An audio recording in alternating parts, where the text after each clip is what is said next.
আটলান্টার Georgia aquarium.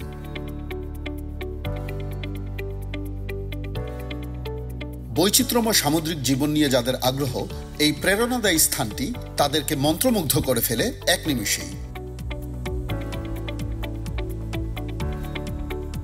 আটলান্টার অন্যতম প্রধান পর্যটন আকর্ষণ হিসেবে বিবেচিত জর্জিয়া অ্যাকোয়ারিয়ামটি 2005 সালে যাত্রা শুরু করে। বিশ্বের বৃহত্তম অ্যাকোয়ারিয়ামগুলোর মধ্যে একটি হিসেবে বিবেচিত যুক্তরাষ্ট্রের আটলান্টার এই অ্যাকোয়ারিয়ামে 700 প্রজাতির প্রতিনিধিত্বকারী 1 লাখেরও বেশি প্রাণী বাস করে। অ্যাকোয়ারিয়ামটি 10 মিলিয়ন গ্যালন পানির উপর বিস্তৃত।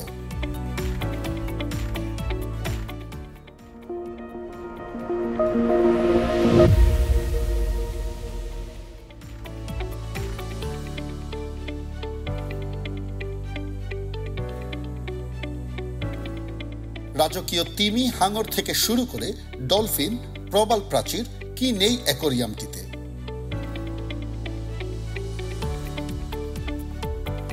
দর্শনার্থীরা একই সাথে উপভোগ করতে পারেন পর্দার পেছনের ট্যুর এবং পানির নিচে 4 ডাইমেনশনাল থিয়েটার সহ বিভিন্ন ইন্টারেক্টিভ অভিজ্ঞতা। সামুদ্রিক প্রাণী ও তাদের জীবন এক্সপ্লোর করা ছাড়াও পরিবার নিয়ে জর্জিয়া অ্যাকোয়ারিয়ামে রাত্রি যাপনেরও সুযোগ রয়েছে।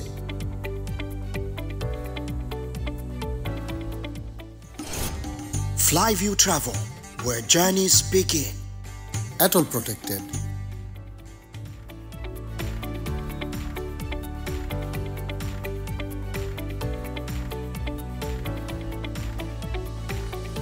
এছাড়াও জর্জিয়া অ্যাকোয়ারিয়াম হলো আবেগ ছড়িয়ে দেওয়ার একটি জায়গা। বিবাহ বার্ষিকী থেকে শুরু করে প্রিয়তমার সাথে একটি রোমান্টিক সন্ধ্যাও উপভোগ করতে পারবেন আটলান্টার জর্জিয়া অ্যাকোয়ারিয়ামে।